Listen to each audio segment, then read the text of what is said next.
preparando para transmisión en vivo.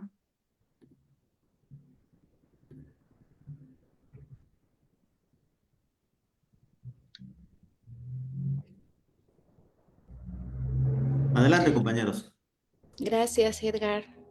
Hola, ¿qué tal? Muy buenas tardes, bienvenidas y bienvenidos a una sesión más de el CAEM, este colaboratorio de antropologías educativas que, bueno, venimos realizando periódicamente desde hace algunos meses, y la sesión de hoy versa sobre las experiencias de trabajo de campo, cómo es que pues establecemos en nuestro quehacer como investigadores educativos pues relaciones con quienes colaboramos, con los actores del trabajo de campo, y cómo en estas relaciones pues también se viven tensiones en el objetivo final, bueno, no objetivo final, pero sí uno de los objetivos finales de nuestro estar en el trabajo de campo, que es generar conocimiento, la transformación social, todos estos objetivos que nos planteamos cuando iniciamos nuestras investigaciones, y cómo pues la relación que establecemos con quienes colaboramos, pues también hay tensiones, hay desafíos, nos pueden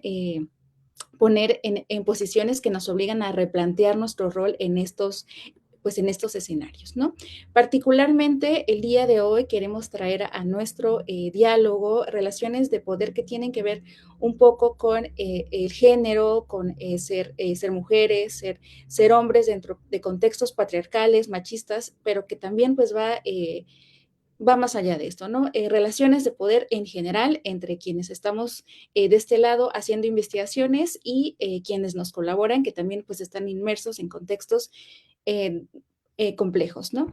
Y en este sentido, bueno, pues el día de hoy estamos en este diálogo, Alberto Colín, Alejandro y Belia Torres, por acá también, no sé si en la transmisión aparece Edgar también, creo que no, porque está con la cámara apagada, y bueno, su servidora Itzel, quien estaré un poco en el rol de la moderación, pero la idea es que todas y todos pues contribuyamos a este diálogo, ¿no? Y que también ustedes se sumen, quienes nos están acompañando en la transmisión, pues con sus comentarios, dudas, reflexiones, confrontaciones también, porque pues también estamos aquí para esto, ¿no?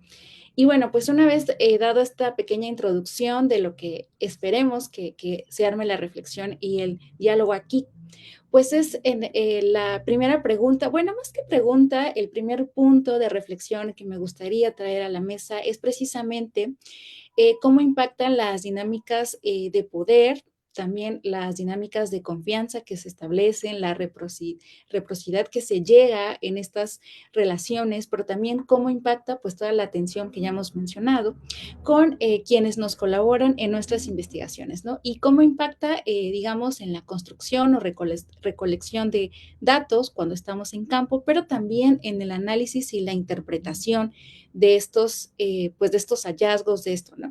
Y esto lo planteaba o lo pensaba yo en esta segunda fase, que es el análisis, ¿no? O sea, ya fuimos a campo, ya construimos esos datos, ahora estamos en la mesa interpretando esos diálogos, y sabemos que pues intentamos hacer investigaciones que no sean extractivistas y que no sean coloniales.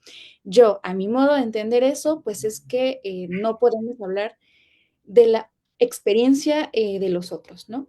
Desde mi interpretación de cómo hago pues un análisis o cómo interpreto esos datos. No voy a hablar de la representación del otro, porque eso, desde mi punto de vista, es un poco colonial, ¿no? A seguir hablando por el otro, por la otra, ¿no? Que es quien me colabora. Entonces, en este sentido, como también pues nos vemos atravesados por estas posturas al momento que analizamos estos datos que construimos en colaboración con otras personas que nos ayudan, cómo los analizamos, cómo los interpretamos, cómo los compartimos. Entonces, espero no ser muy larga en mi pregunta, pero básicamente pues es esto lo que quiero que reflexionemos. No sé quién quiera empezar, aquí pues ustedes saben que pues pueden tomar la palabra. La palabra es suya. Gracias.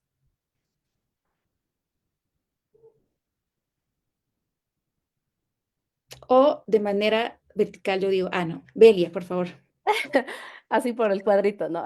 No, pues igual y pues tal vez antes de contestar la pregunta, gracias Itzel por hacer la introducción, sí, un poco como la idea de esta sesión era preguntarnos algunas cosas sobre las relaciones que establecemos con las personas con las cuales nos hemos topado en el camino de la investigación, sea cualquiera de tipo de investigación. Y justo como pensando, teníamos, pues sí, ¿no? Unas cuantas preguntas guía, pero creo que para iniciar, creo que podría ser interesante. Ya nos hemos visto algunas personas que nos han seguido, pero iniciar con como cuál ha sido nuestro camino y con quiénes o quiénes han sido los interlocutores que hemos tenido a lo largo de estos. En mi caso, diríamos como, ya me voy a, voy a mostrar mi camino, pero es como de 10 15 años aproximadamente que tengo aquí en este camino de la investigación y pues con quienes me he relacionado ha sido muy diverso, ¿no? O sea, como he empezado trabajando como con escuelas, ¿no? O sea, mis interlocutores principales en este camino de la investigación han sido maestros, maestras, alumnas, alumnos, infancias, pero justo con su rol de alumnos y alumnas, ¿no? Padres y madres de familia, ¿no? Desde las investigaciones que he realizado en la licenciatura por la maestría y después en el doctorado y en el post, ¿no? O sea, mis interlocutores principales siempre han sido esos en sus distintas facetas, ¿no? Eh, Particularmente maestras y maestros, ha sido como las principales personas con las cuales me he relacionado para plantear investigaciones etnográficas principalmente. Creo que también eso es importante porque va a depender mucho de cómo miremos hacer investigación, hacer trabajo de campo desde los supuestos epistemológicos de donde desde los cuales partimos, y en mi caso, pues ha sido desde una perspectiva antropológica, ¿no? Y particularmente, pues desde la perspectiva del enfoque etnográfico. Entonces, creo que eso es importante, ¿no? O sea, como ver de dónde, cuál ha sido como este camino.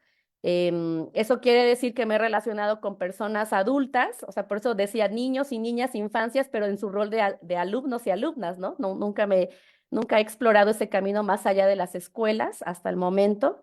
Claro que cuando uno llega a un salón de clases, pues sí, ¿no? O sea, ves a la persona y ahí no solo son alumnos y alumnas en su rol de alumnas y alumnas, pero se ha centrado más en eso.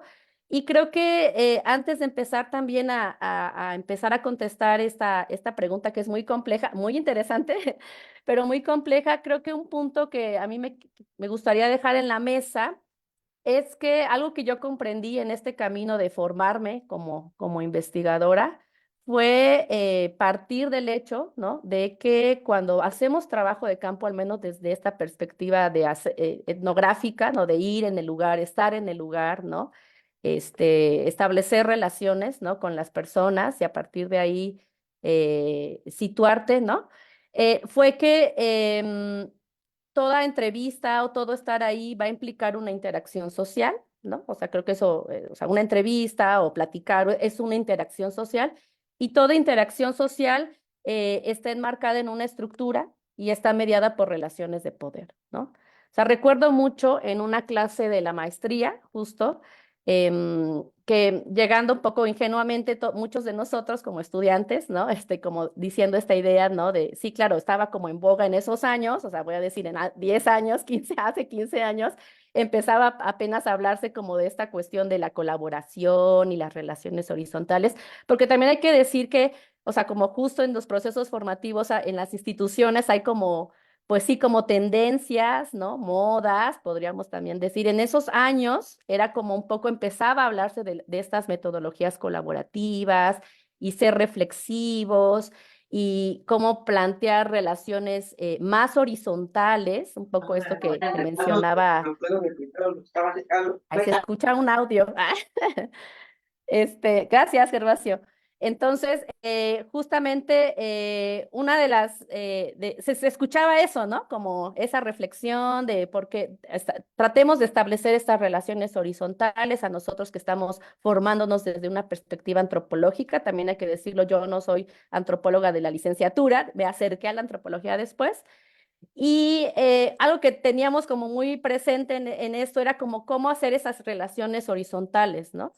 Y muchos de nosotras y nosotros como alumnos, y yo lo digo así ingenuos, era como decir, no, pero soy muy relación de amistad, ¿no? Y eso no quiere decir que no haya sido de verdad, o sea, sí, como esta idea de no ser, no intrometerte, ser respetuoso. Y recuerdo un comentario de una de las maestras que decía, claro, sí, o sea, puedes ser respetuoso, pero eso no va a borrar esas relaciones de poder diferentes y tu posicionalidad, ¿no? O sea, entonces, para mí eso fue muy interesante en ese momento, hace 15 años, de decir, claro, ¿no? O sea, nunca vas a poder borrar esas relaciones de poder que existen, tu posición desde la cual vengas como externa o interna, como mujer mestiza de cierta clase, originaria de cierto lugar, con un color de piel específico, con una escolaridad, ¿no? Y creo que partir de ahí te da muchas luces para poder decir, claro, o sea, yo puedo ser muy respetuosa, puedo ser muy horizontal, o sea, y eso podemos después un poco como platicarlo y ponerlo a debate, pero partir más bien de que hay una relación de poder y hay una posicionalidad muy específica al momento de crear esa interacción. Y como toda interacción social está marcada por esos elementos que acabo de decir, ¿no? O sea, porque está inscrita en una estructura social.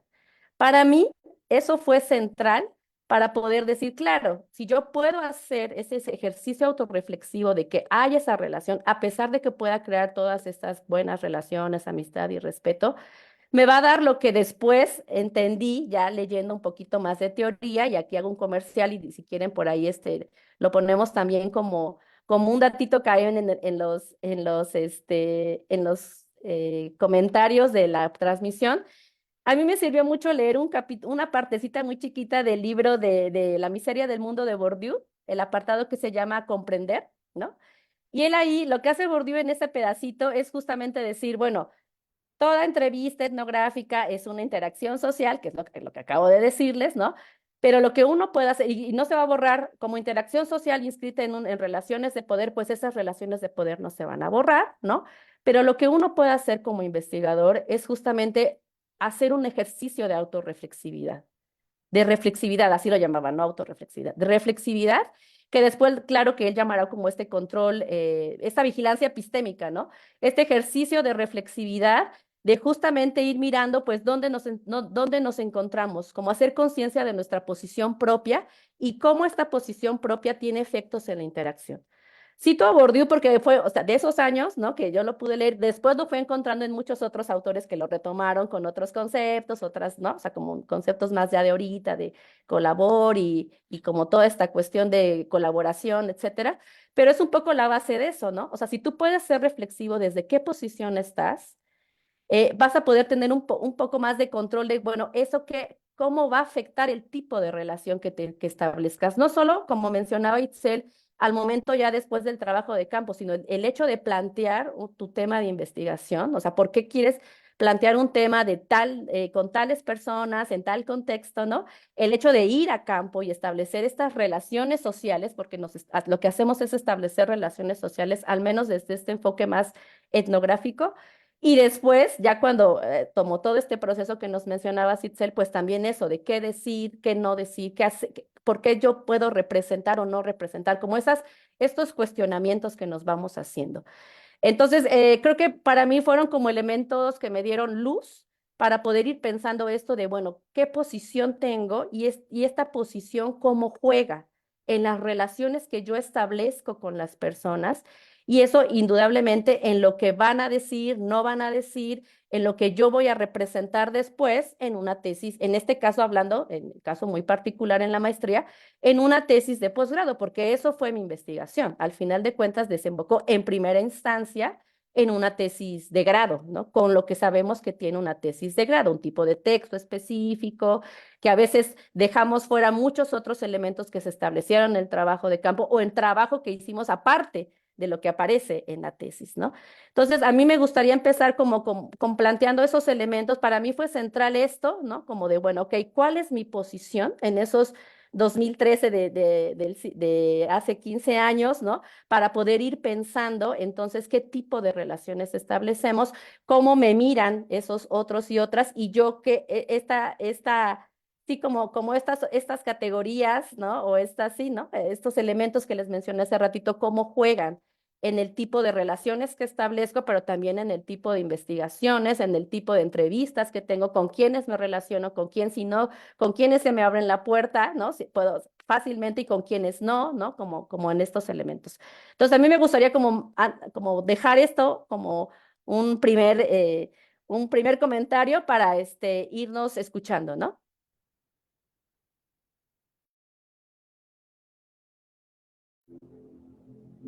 Muchas gracias, Belia, por esta primera, pues sí, presentación tuya, ¿no? De quién eres, tu posicionamiento un poco y demás. Y bueno, no sé quién quiera seguir como con este diálogo, Beto, Alejandro. Gracias. Pues igual, ¿no? Quisiera también, bueno, en principio yo creo que está bueno también darle lugar a poner sobre la mesa que este tipo de espacios como el que estamos construyendo acá, o sea, a lo mejor para nosotros puede tener ya cierta normalidad el hecho de que pues estamos discutiendo en este nivel en un nivel de reflexión política, de reflexión de trabajo de campo, de relaciones de poder e investigación sobre lo que nosotros hacemos y quizás hemos estado en otros espacios donde esto se hace relativamente frecuentemente, pero yo creo que el escenario que está más allá de estas redes que estamos empujando estos esfuerzos, pues a mí me parece que es una reflexión que en muchos escenarios no está y que debería de estarlo, y en muchos otros tantos ni por cerca está, es decir, no sé, no por satanizar otras o emitir un prejuicio, ¿no? Sobre otras disciplinas, pero pienso en el biólogo, ¿no? Que va a conocer una planta y esa planta pues giran relaciones alrededor de una planta o de un ser vivo no humano. Y esas reflexiones de qué es lo que circundan los mundos pues, que habitamos, que conocemos, pues está muy ausente y me parece que es re importante de señalar que este espacio pues no son tan comunes, ¿no? Y menciono esto porque, y un poco retomando lo que decía Belia, a mí lo que quisiera compartir ahorita tiene que ver con dos cosas. Una con un escenario en campo que a mí me arrojó una situación como de tensión que nunca había experimentado antes esa situación en campo fue al mismo tiempo o en paralelo con un proceso también de un par de años de estar reflexionando qué es la investigación y si investigar y decir que uno está investigando y trasladarse a otro lugar y decir que pertenece a una universidad, a un centro de investigación, que uno tiene un cierto grado de escolaridad. O sea, como que a mí yo he llegado a la reflexión que la investigación es una relación de poder muy separada de otras, ¿no? Que tiene que ver con otras, pero que por sí misma es una relación de poder, ¿no? Y me parece que también dentro del ámbito de la antropología, pues yo creo que no hay que evitarle, ¿no? A la discusión de que pues nació como una ciencia colonial y que seguimos como rodeando, evitando pues esa actividad que es colonial, ¿no? Linda Smith dice, decir que uno hace investigación en ciertos contextos puede ser la cosa que más te cierre puertas, ¿no? Es una palabra sucia, ¿no? Ya lo dice tal cual. Y bueno, esa situación de campo que les comparto, pues fue en relación al trabajo que todavía estoy realizando, que estoy culminando, que tiene que ver con la presencia de estudiantes de pueblos originarios en universidades en contextos urbanos.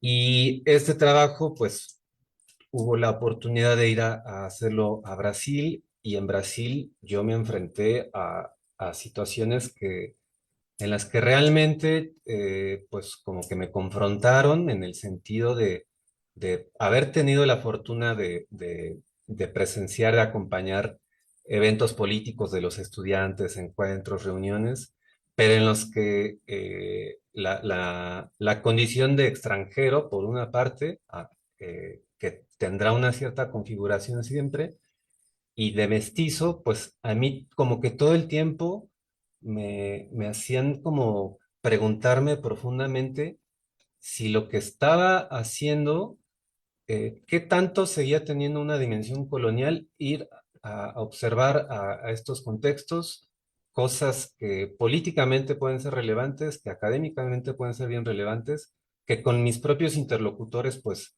se produjeron estas discusiones, pero que de todas formas yo sentía como que eh, por más de que haya devoluciones, sentía que me llevaba a algo, ¿no? Y esa sensación como que hasta el momento yo no he sabido como qué lugar darle.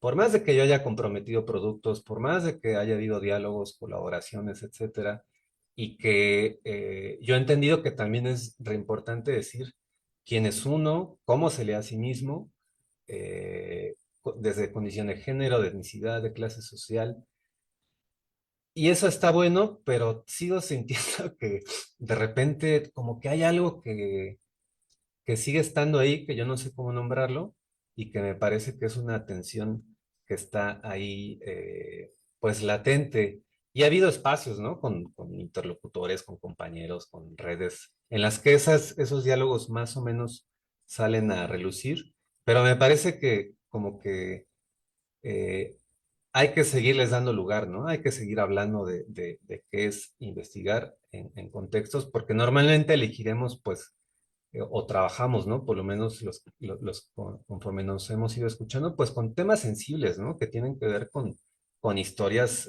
personales, contextos adversos, historias a veces de sufrimiento, ¿no? Historias de dolor. Y me parece que ahí, pues es una doble chamba, ¿no? Por una parte, dar como construir relatos que dignifiquen las historias y, pero seguir cuidando, ¿no? Esas relaciones, seguirlas cuidando y me parece que en la medida en la que se hablen y se pongan como en circulación, pues iremos como construyendo también estas estrategias, pues de ese cuidado, me parece que también son temas de cuidado.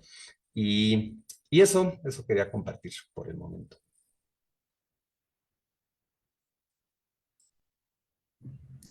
Gracias, Alejandro. Y bueno, justo la idea para quienes nos están viendo del CAEN, pues precisamente surge, creo que más de nuestras dudas que de nuestras certezas. Entonces, precisamente el venir aquí a traer temas muy complejos, pues es también una especie de desahogo, porque sí, en algo coincido también es que no son, en la gran mayoría de los espacios académicos no son temas que se hablen, ¿no?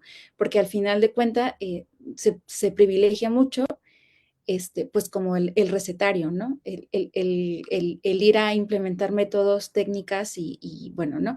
¿Y qué pasa con todo esto que de pronto sí se llega a una cuestionar, ¿no? Y que no hay esos espacios, o que no hay el tiempo también, porque también hay un tiempo neoliberal ahí muy, ¿no? Entonces, bueno, pues gracias, Beto, estamos muy ansiosos por escucharte. Hola a todos, buenas tardes.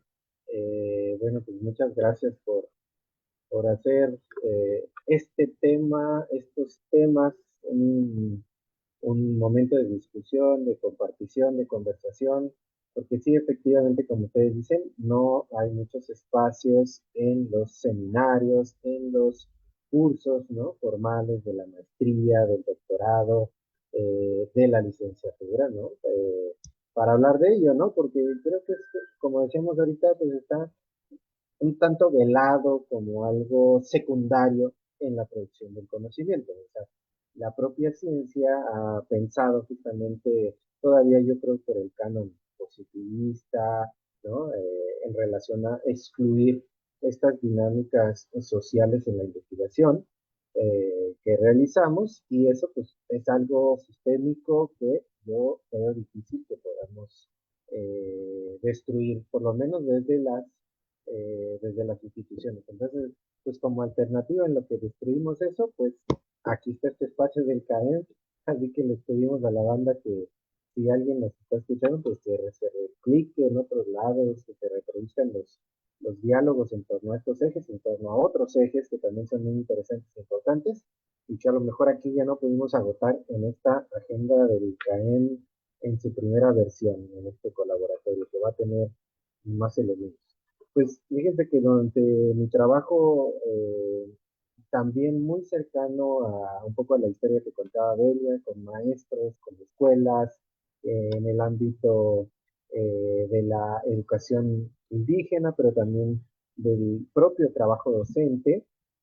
Eh, Me parece muy interesante cómo las dinámicas en las que uno se involucra, pues sí tiene una relación en el tipo de dato que va a producir y cómo se va a conformar, digamos, ese dato en relación con la vida política, la vida diaria de los sectores, ¿no? Eso es una arista que a lo mejor no ponemos mucho en la tesis o mucho en el CV, pero tiene que ver justamente con el tipo de acercamiento que hacemos y cómo lo establecemos, cómo es nuestra historia para llegar a ello. Y ya creo que en otras ocasiones hemos dicho por acá que no es que nosotros estamos insistiendo constantemente o pongamos como un termómetro de lo que es en realidad lo colaborativo y por eso hay que ir hacia ello. Yo pienso que también tiene que ver con la historia de cada una, de cómo va llegando a la academia, de cómo va construyendo su propio proyecto y su idea de lo que quiere indagar, y eso va a determinar mucho cómo se va desenvolviendo en el campo, qué aprendizajes está teniendo, todo eso, ¿no? Creo que es parte de la historia de cada quien, y en algunos casos, como en los que acá hemos platicado, como el caso de Belia, Alejandro, también en mi caso he tenido, pues ya más, en términos de etnografía, desde el 2013 comencé a hacer este trabajo en Michoacán, y mucho de eso, de cómo empezamos, fue un poco la inquietud o el afán por querer conocer una dimensión de la vida de un pueblo, en el caso de Cherán, pero que eso me llevó a pensar que pues no podemos hacer estos recortes de solamente estudiar este pedacito o este otro, aunque metodológicamente es lo que se me sugiere, ¿no? Entonces yo estuve todavía con unos antropólogos pues, más grandes de edad que me decían, hay que ver todo, holístico, ¿no? Todo holístico.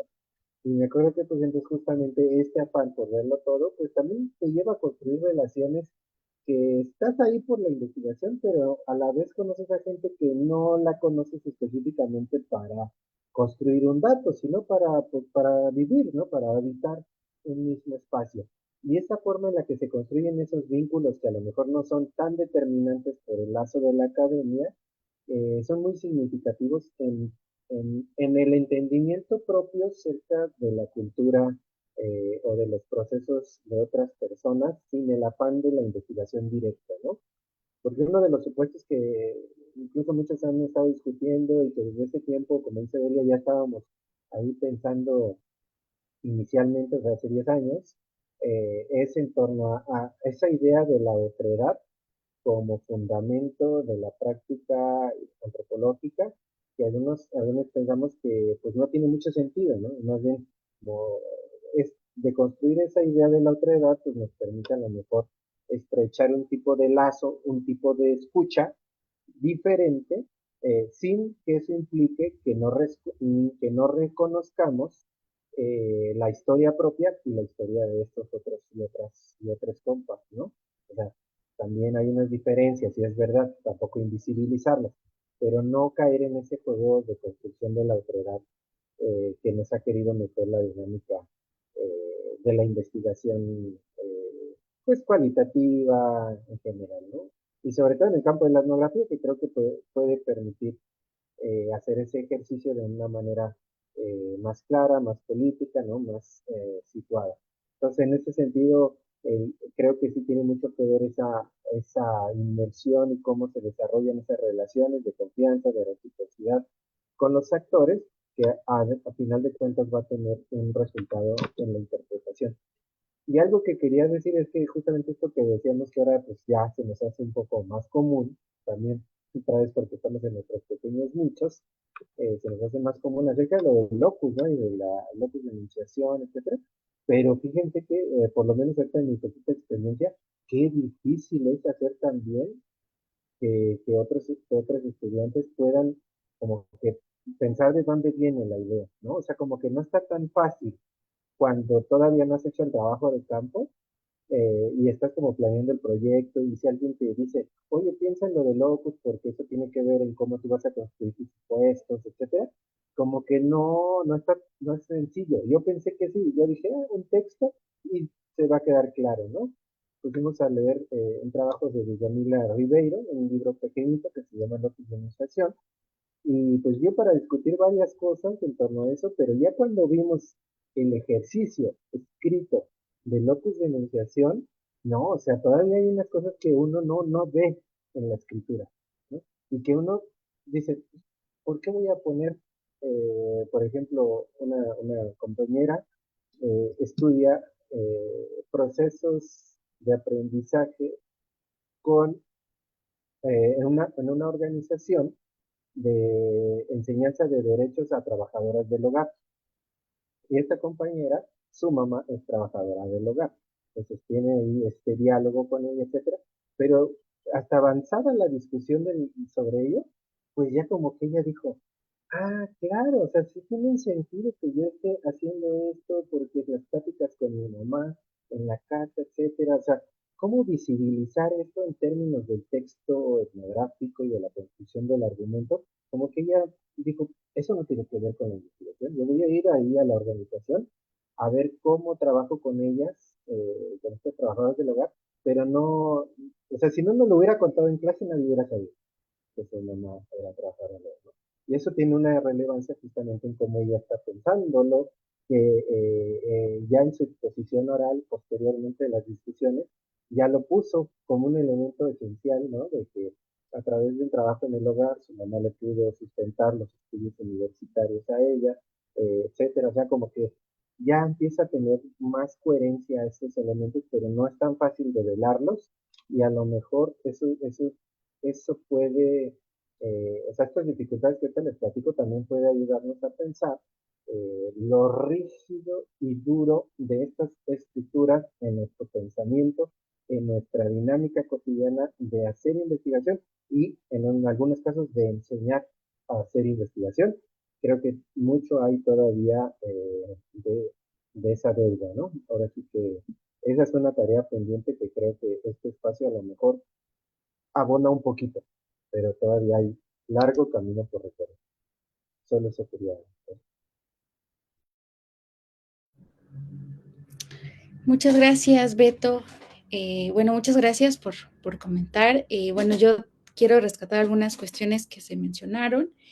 De esto que comentaba Belia sobre tú puedes hablar, ¿no? Como desde el respeto con los actores y que también, por ejemplo, Linda Smith también dice, por ejemplo, estas nociones de respeto, de ética y que tú en tu trabajo de investigación, no sé, en el caso de las tesis y demás, lo puedes poner sobre la mesa, pero eso no borra las relaciones de poder.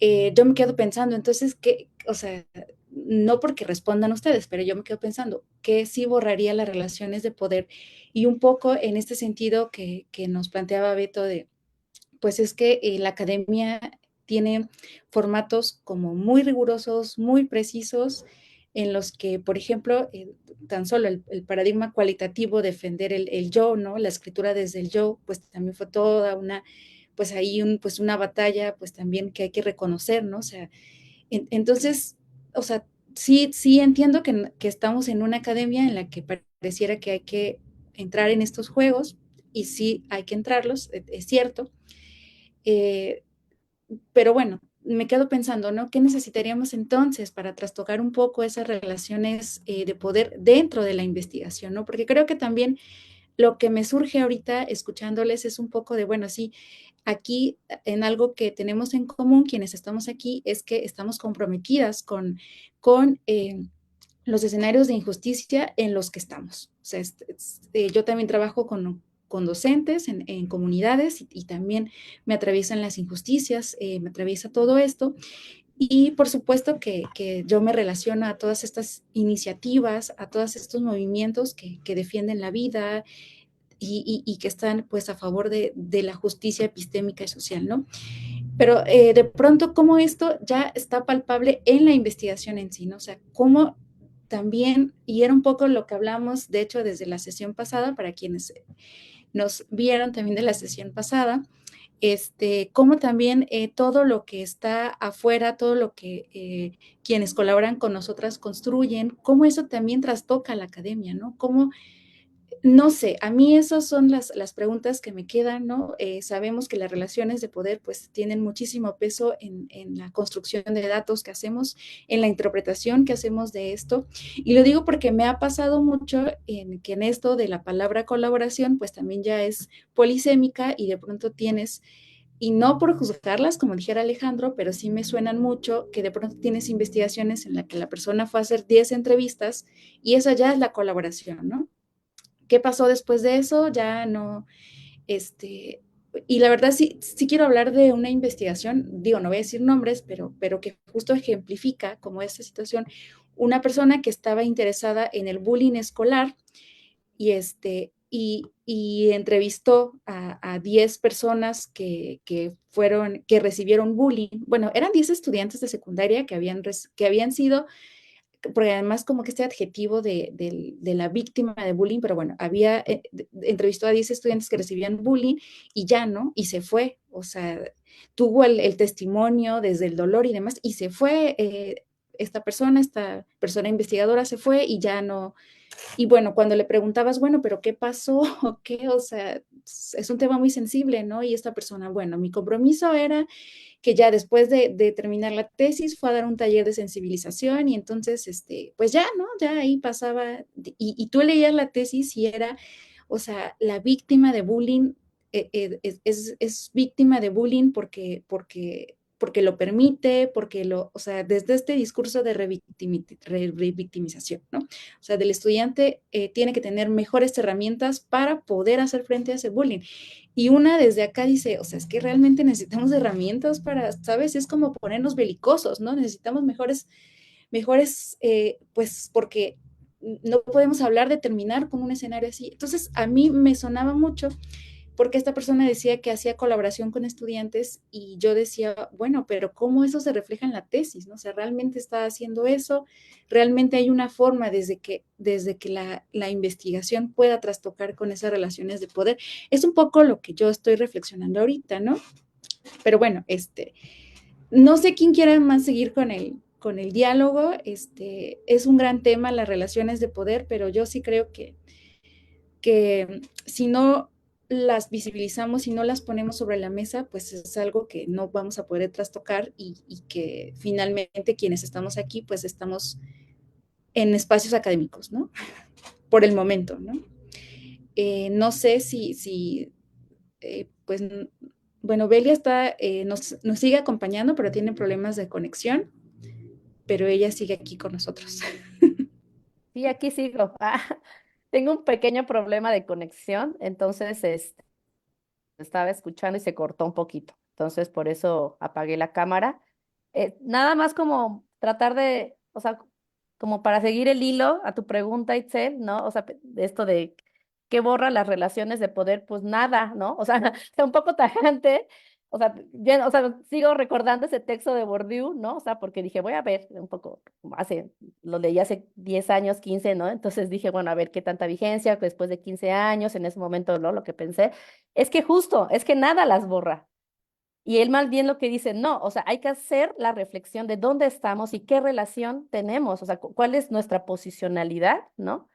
Y eso es un primer paso. Y eso nos viene un poco a lo que decía Beto y Alejandro, de que justo este tipo de reflexiones, que aquí parece que más o menos, ¿no? Es como muy normalizado, efectivamente en los procesos formativos de investigación que tiene que ver con personas, pero ya vimos también con lo que dice Alejandro, que no necesariamente solo con personas, sino en otras, las ciencias en general, ¿no?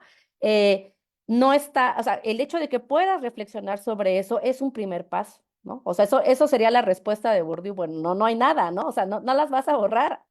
Y eso también a mí me dio un poco de, o sea, de tranquilidad, de, ok, ¿no? O sea, está bien, pero entonces, ¿cómo hago ese proceso de poder saber dónde estoy parada? Y entonces el hecho de dónde esté parada, el efecto que va a tener en cómo me relaciono, en dónde me encuentro, en qué campo político, social estoy parada. porque no solo soy la investigadora cuando llegas a un lugar, sino eres muchas otras cosas, ¿no? O sea, como que eso también creo que es importante. Y, o sea, un poco pensando también en esto que decía Alejandro, que también a mí me pasó, y me sigue pasando, de como que te quedas con esa sensación extractivista, o sea, sí, claro, ¿no? O sea, eh, haces tu primer, bueno, en mi caso hice mi primer ejercicio en la licenciatura, muy joven, ¿no? Y pues como que no tenía muy claras ciertas cosas. Después llego a la maestría y traen a colación este tipo de reflexiones. Ahí sí tengo que agradecer los espacios formativos y las personas que me tocaron, en donde sí eran temas, afortunadamente sí eran temas de reflexión en clase, de hoy, ok, ¿no? A ver, vamos a pensar y entonces tú de dónde vienes y como toda esta cuestión, ¿no? Que son espacios pocos, ¿no? Pero sí los hubo. Y entonces para mí fue hacer este ejercicio de lo que yo había hecho en la licenciatura y fue de, híjoles, ¿no? ¿Qué hice? O sea, un poco como esto que dices, Alejandro, de, híjoles, pues la regué, o sea, un poco como haciendo ese ejercicio, ¿no? Pero finalmente dices, bueno, no es que la hayas regado, sino más bien tu nivel de reflexividad estaba hasta cierto punto, ¿no? Hiciste lo que pudiste, ¿no? Estas herramientas te permiten mirar, pero justamente son de las sensaciones, o sea, si dices, claro, ya sé que la antropología viene y entonces esto y el otro, ¿no? Este, ¿Qué haces con eso?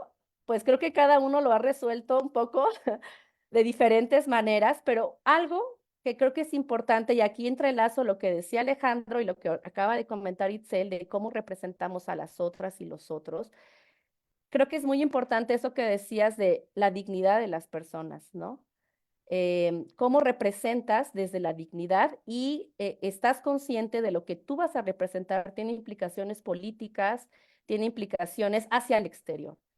Eso para mí fue muy claro hasta mi proceso de investigación doctoral, cuando yo abordé un tema, eh, que lo que yo dijera de ese tema, sea que no me leyeran o no me leyeran, porque también eso sabemos hasta dónde llegan las investigaciones y si alguien nos va a leer o no, pero lo que yo dijera de ese tema que encontré que había cosas muy fuertes, ¿no?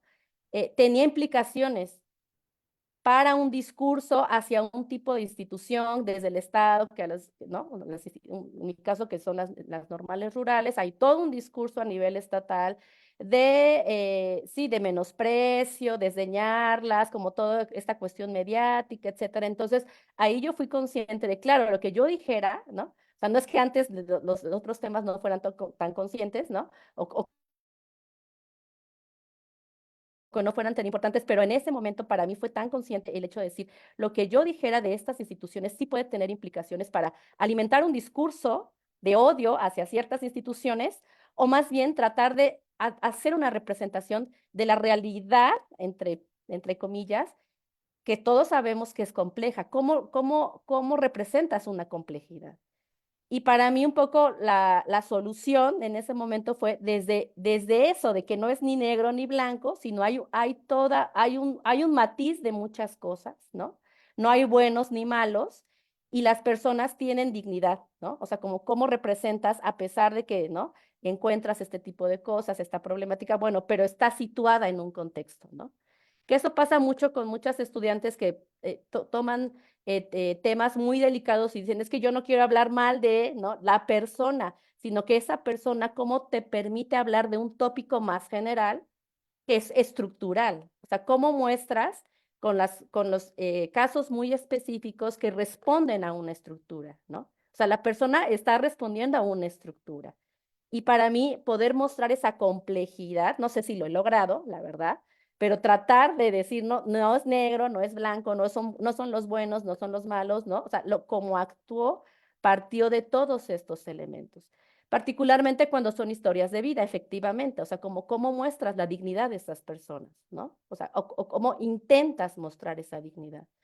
Entonces, ha sido por ahí ese camino y el hecho de decir, bueno, lo que yo diga tiene una implicación política y entonces es, ¿qué puedo yo decir como externa y que ellos pueden o tendrían que platicarlos como colectivo hacia adentro y hacia afuera. Un poco también eso, ¿no? Es como, claro, tú puedes decir algunas cosas que van a salir en una tesis que es pública, al menos los que hacemos tesis en posgrados públicos, porque nuestras tesis se suben a repositorios públicos, no son públicos de acceso público, y qué se queda para ellos, ¿no? Como otro tipo de proceso de retroalimentación y qué otras van a ser discusiones de esas otras personas, ¿no? Eso no quiere decir que invisibilice ciertas cosas, pero si yo visibilizo esto que le va a servir al Estado para seguir con este discurso, o sea, es como, o sea, eso, ¿qué quiero representar y cuáles son esas implicaciones políticas y éticas? Y parte de un poco hablando también esto de locus de enunciación que por ahí decía Beto, de lo difícil que es para varios, ¿no? Dado por esta formación en ciencias y lo que uno piensa que es la ciencia, la objetividad, ¿no? Que pareciera que ya no existe, pero claro que es como esto, Itzel decía, lo difícil que a veces es que puedas hablar del yo. A mí lo que me sirvió justamente de poder tener más claro para mí mi posición política y ética, que ya lo he dicho en otras emisiones por ahí, pues es un poco un ejercicio autoetnográfico, ¿no? O sea, es como, o sea, claro, un poco lo que le sucedió a tu alumna, ¿no, Beto? De, claro, ¿por qué estoy con este tema y por qué entonces ahora esto? ¿Y por qué no me es no familiar, sino más bien justo me atraviesa a mi historia de vida personal? Pues fue hacer ese, o sea, ese regresar, un poco pensando en Bourdieu, hacer ese ejercicio, no, no dice que hagamos autoetnografía, pero es como más bien hacer ese ejercicio en mi propia historia. O sea, tengo herramientas para analizar la parte de los procesos escolares y eso, pero yo dije, ok, pero ¿cuál fue mi proceso escolar? Mío, ¿no? ¿Cuál fue mi historia, la escolarización, qué jugó en mí, cómo me atravesó? O sea, como un poco esto. Y en mi caso particular, que eso sí lo logré explicitar en mi tesis doctoral, pues fue historia familiar de maestras, de mamá maestra y tías maestras, ¿no? Y entonces más bien lo que utilicé es esa historia personal y ese locus de enunciación como una categoría heurística. O sea, un poco como dices, bueno, pero entonces el yo, o sea, como, bueno, si lo vamos a justificar, si estamos en la academia y hay que justificarlo en términos académicos, se puede justificar, pero tampoco es gratuito que justo en los enfoques autoetnográficos por ciertos sectores, pues también no se han visto pues como también, porque es como cómo recaemos en un, o sea, pues es más bien cómo hacemos ese autoejercicio de autorreflexión y un poco pensando también en esto que decía Alejandro, bueno, sí, ¿no? O sea, ¿qué derecho tengo de hablar de las otras y los otros? Bueno, yo sí tengo derecho a hablar, lo más obvio es que pueda hablar de mí, ¿no? O sea, es como, también es como una especie de, claro, miren, o sea, es como, me pongo aquí, como un ejemplo, pues ya de dejar de estar hablando de los otros y hablo de mí, porque también estoy inscrita, y eso es importante, estamos inscritos en estructuras sociales. Y entonces, historia personal también nos va a decir de todas estas estructuras, ¿no? Entonces, para mí fue como un poco encontrar esas conexiones y también para hacer más visible mi propio posicionamiento político y hacer esa conciencia de desde dónde voy a hablar. Sí, como locus de enunciación académico y de reflexión y eso, pero también esto que ya en otras sesiones hemos hablado, pues del propio posicionamiento político. O sea, es por eso digo estas cosas y esto voy a decir y esto no voy a decir de este tema, por ejemplo, ¿no? Pensando también en un poco como cómo le hacemos, ¿no? Que planteaba también Itzel. Yo quisiera recomendar otro texto, bueno, estoy como de recomendando clases, pero es importante porque pues también los textos que nos fueron sirviendo, a mí primero me sirvió este que les mencioné, que por ahí no sé si ya lo colocaron, Beto nos hizo el favor aquí de encontrar una liga para que las personas que nos estén escuchando pues lo bajen y también pues puedan leerlo y a ver si sí coincide con lo que estábamos diciendo y hace sentido o no.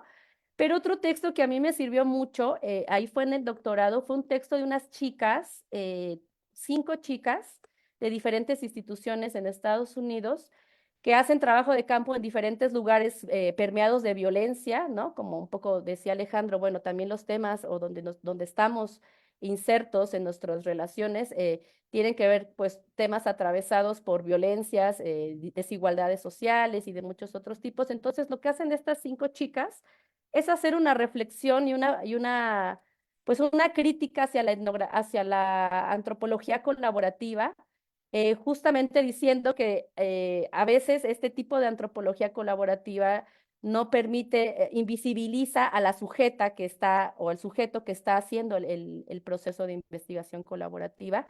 Y ellas lo que proponen es que a veces se invisibiliza quien no es lo mismo hacer investigación, un poco lo que decías, Itzel, entre ser mujer o ser hombre, ellas todas mujeres hacen una crítica, porque lo que hacen en este texto es narrar un poco su experiencia en estos contextos, ¿no? Que ellas dicen, bueno, a veces como un poco de esta idea de que desde el privilegio como investigador, pero eso invisibiliza quiénes son esas investigadoras, ¿no?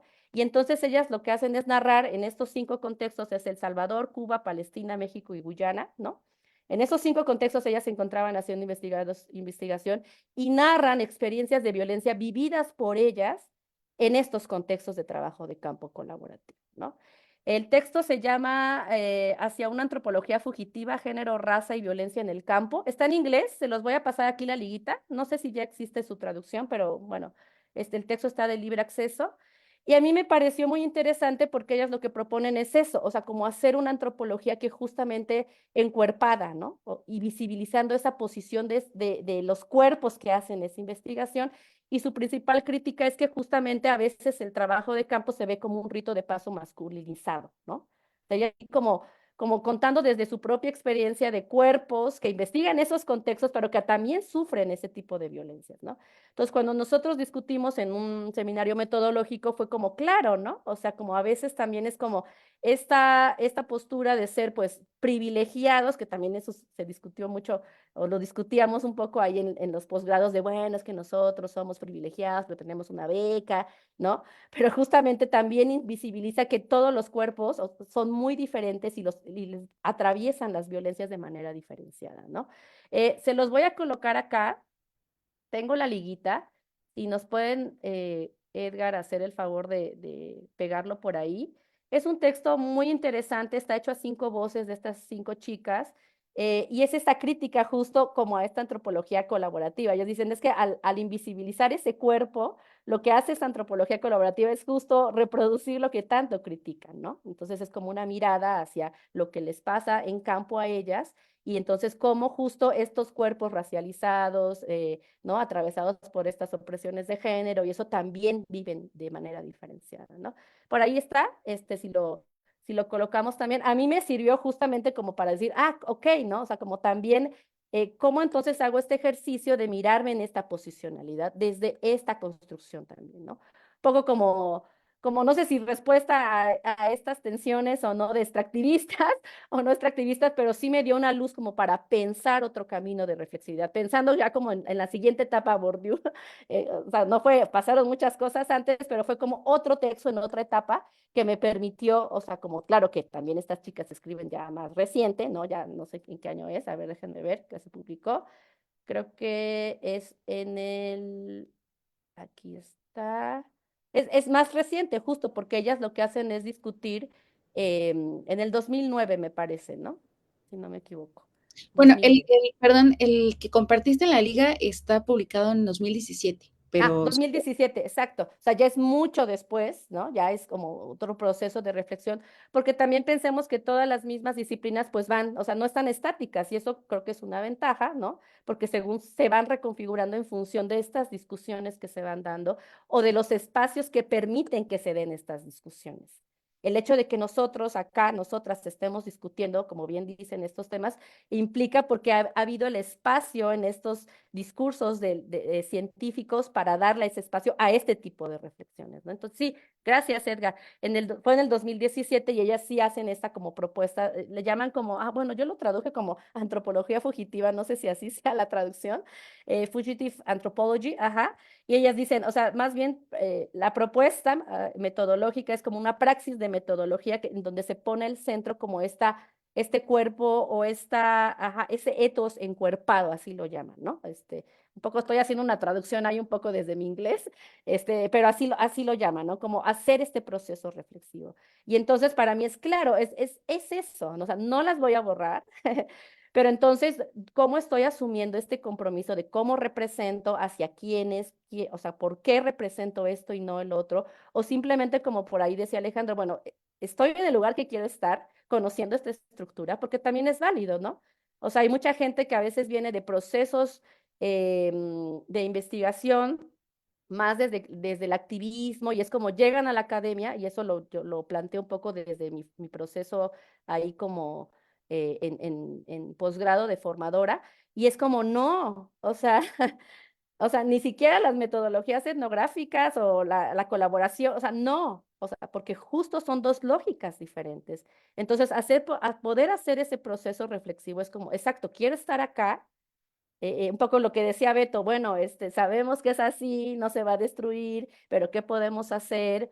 Para mí, o sea, algo de alivio fue, no se borran, pero sí puedo tener esa posibilidad de autorreflexión y entonces estas otras posibilidades, que va a ser otra de las sesiones que vamos a hablar en el CAIM como comercial, pero sí, exacto, de, bueno, entonces, ¿cómo puedo difundir o divulgar el conocimiento que no sea en una tesis de posgrado?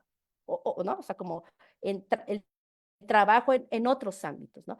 Pero para mí eso me ha dado como un poco de alivio, no he resuelto esos sentimientos que por ahí mencionaba Alejandro, pero los he acomodado con estas etapas de reflexión que me han permitido, bueno, entonces, ¿dónde estoy? ¿Sigo, no sigo? ¿Desde dónde hablo? ¿Cuál es mi posición? ¿No? ¿O quiero seguir acá? O este tema mejor lo trabajo con otras cosas? Porque investigar sobre esto ¿no? O sea, pensando un poco en mi caso con un tema que me interesa mucho, que son derechos lingüísticos y todo eso, lingüística, y eso para mí es no, o sea, para mí es ahí dar talleres. No es investigar, no soy hablante de ninguna lengua originaria, ¿no? O sea, soy monolingüe en español, entonces para mí fue como muy crucial decir no, o sea, yo no voy a investigar de esto, no quiere decir que esté bien o no, yo lo decidí, para mí es dirigirme a la gente como yo, monolingüe en español, ¿no? Que no sabemos de diversidad, etcétera, o sea, por ahí, o sea, como incluso con quiénes, ¿no? Entonces, bueno, eso es un poco lo que más o menos he intentado como con estas preguntas que por ahí soltaron, que son muy fuertes porque pueden paralizar incluso, ¿no? Como decir, es que esto no sirve, ¿no? O sea, mi tesis es, incluso estoy aprovechándome, ¿no? Porque estoy sacando un grado y entonces los otros, y, o sea, pues te pasa, y puede ser muy paralizante. Aquí la cuestión es, bueno, ¿qué hicimos, ¿no? Y cómo más o menos lo resolvimos como una manera de compartir. No es que no sea la mejor forma, pero yo lo pongo aquí más bien como para compartir cómo ha sido mi camino. Gracias. Muchas gracias, Belia. Y bueno, solo quiero destacar esto que pones sobre la mesa y que me gusta mucho y que también nos lleva a otra pregunta que más adelantito vamos a plantear, porque justamente cuando pensamos en relaciones de poder, pues ya no somos Malinowski haciendo etnografía, o sea, somos mujeres, somos hombres latinoamericanos, racializados, atravesados por violencias, o sea, esas relaciones de poder convencionales es evidente que no están, o sea, hay otro tipo de relación y hay otro tipo de involucramiento, e incluso en quienes hacemos investigaciones por ejemplo, yo no soy de comunidad pues indígena, pero mi familia es de comunidad rural, mi familia paterna sí es de comunidad indígena, o sea, como todas estas cosas que ya no, o sea, esa otra edad, sí está, no quiero decir, pero ya es otra, ¿no? O sea, ya no somos europeos haciendo etnografía en territorios colonizados, nacimos en estos territorios y, por ejemplo, en el caso de nosotras como mujeres, pues compartimos mucho la experiencia con esas otras mujeres, ¿no? Con las que estamos colaborando. Entonces, solo quiero dejar sobre la mesa que cuando hablamos también de relaciones de poder, pues no son las convencionales, o sea, se están moviendo todo el tiempo y en ciertos contextos, por ejemplo, en los que trabaja Beto, pues ahí qué poder tiene, ¿no? En un contexto de tanta violencia, por ejemplo, ¿no? Entonces solo quiero como dejar esto sobre la mesa con la idea de no paralizar, como dice Belia, sino seguir reflexionando también desde Latinoamérica, cuál es nuestro posicionamiento como investigadores que también estamos en territorios colonizados, violentados, o sea, no somos ese otro con privilegio, o si lo somos, o en qué momento lo somos, en qué momento no, ¿no? Es como por ahí. No sé quién quiera seguir con el diálogo.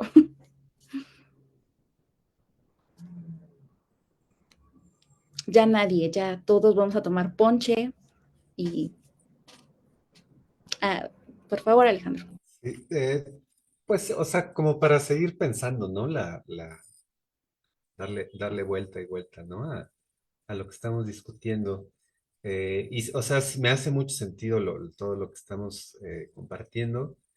Y, o sea, precisamente al hablar y al escuchar la experiencia de mis compañeros que están acá, compañeras, yo creo que, o sea, particularmente en mi experiencia, lo que ha sido como en algún momento un punto de reflexión, por momentos, no sé si paralizante, pero sí como de darle un lugar importante, ¿no? De pensar, a ver, ¿qué está ocurriendo? Y precisamente cómo uno puede no neutralizar poder, pero también entender que depende de cómo nos posicionemos, cómo nos ubiquemos y qué hagamos con las cosas, también se pueden recrear, reproducir o buscar reestructurar, ¿no? Relaciones de poder en investigación, ¿no? Y, pero para mí especialmente quizás el punto de inflexión tuvo que ver con el hecho de que pues yo vengo de una formación inicial en psicología social. eh, mi, digamos que mis primeras, eh, las primeras ocasiones en las que yo puse pies en otros contextos tuvo que ver con actividades pues de educación popular, de extensión de la universidad, que tendrá también sus dimensiones urbanocéntricas y coloniales, pero digamos de alguna forma el trabajo que hacía eh, se agotaba un poco ahí. Los productos que se generaban pues eran relativamente productos, reportes administrativos, uno documentaba y tenía un lugar importante sistematizar experiencias, sobre todo en educación popular, con el objetivo pues de que esto fuera replicado y compartido pues hacia otros colectivos que hacían actividades similares, ¿no? Pero digamos, en esta etapa, digamos que mi actividad profesional central y mi actitud en campo, por decirlo de alguna forma, tenía que ver con una actitud completamente y casi todo el tiempo de comprensión, ¿no? Posteriormente, como entrar en el campo más de la antropología, tuvo que ver con comprender para escribir o documentar y generar productos, ¿no? Que puedan ser dialogados como en otras comunidades, incluidas las comunidades de las personas con las que colaboraron. Entonces, digamos que este puente entre comprensión y luego comprender para algo, ahí fue quizás cuando a mí me empezó a causar como cierta reflexión, ¿no? O sea, cierta inquietud, pero me parece súper pertinente lo que compartes ahorita, Itzel, ¿no? En el hecho de que, bueno, si ampliamos, eh, si nos pensamos también como personas que estamos pero para nada exentas ni ajenas de todas esas complejidades que observamos, de todas esas estructuras desiguales, relaciones de violencia, etcétera. Nosotros estamos inmersos, ¿no? Y en buena medida lo que hacemos tiene que ver con que estamos insertos en esos tejidos y que nuestros trabajos tendrán esa intención, pues, de problematizar, de actuar, etcétera, ¿no? Y también me parece así muy interesante lo que compartí hace rato, Beto, que obviamente que habrá momentos en los que uno construye relaciones en campo y que no tendrán, y que está súper bien, que no entren como en la dinámica de estoy investigando. Y lo cierto es que también, y seguramente para todos, esta acción social de investigar nos ha llevado a otros escenarios que están súper lejos, ¿no? De lo que escribimos y entregamos. O sea, en su momento, por ejemplo, a mí fue súper vital que mi propio tema, que tenía curiosidad de observar lo que ocurría en otros contextos, pues me permitió la posibilidad de estar muy cerca de lo que ocurrió en algún momento en Querétaro, bueno, que sigue activo, ¿no? Eran el surgimiento de organizaciones de defensa del agua en la ciudad, articuladas como a organizaciones sobre todo de los pueblos otomíes de Querétaro. Y eso tuvo un poco parte en mi proceso de trabajo, pero está súper separado y no escribí de nada de eso y fue algo que digamos, estar trabajando en estos temas me permitió poder estar presente y acompañar y para mí pues fue como proceso político pues fue fundamental, ¿no? En los últimos años. Y me parece que también es precisamente esa posibilidad de crear otros productos y un poco vinculándolo con la sesión el diálogo pasado. Yo recuerdo este texto también de Sara Corona Berkin que habla sobre artefactos.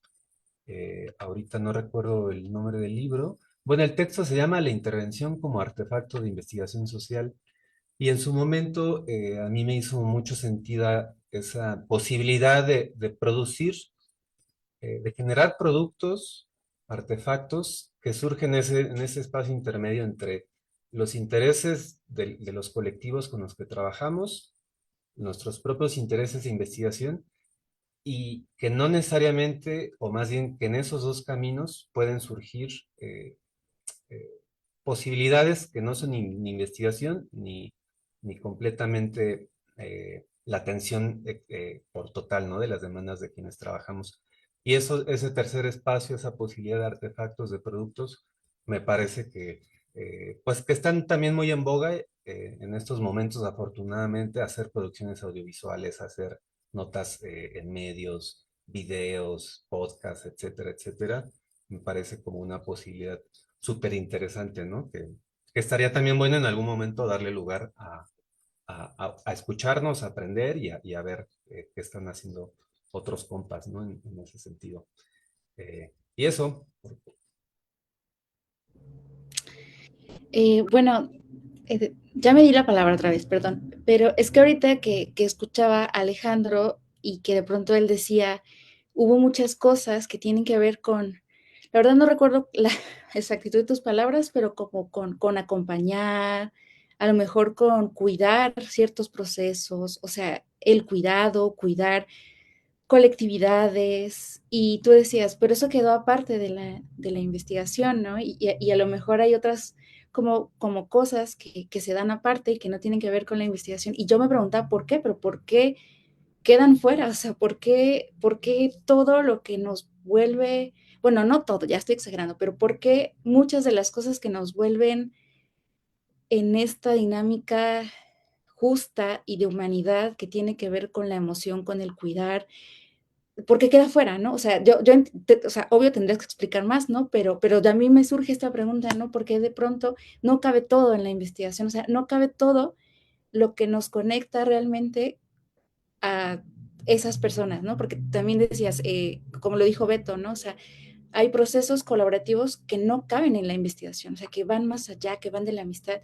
Y, por ejemplo, ahorita recordaba que la investigación de Conchita tiene el método de la amistad, o sea, estaría bien bonito que ella en algún punto nos compartiera qué consiste el método como amistad, o sea, es una amistad por conveniencia o qué significa, ¿no? Pero de pronto yo te escuchaba y decía, ¿por qué queda fuera? O sea, y mi duda sigue, cómo la academia se trastoca, ¿no? Con estas relaciones tan, tan desde el amor y desde el cuidado que llegamos a producir en estos escenarios. No, no es examen, no, o sea, no, solo yo estoy como preguntándome esas cosas, ¿no?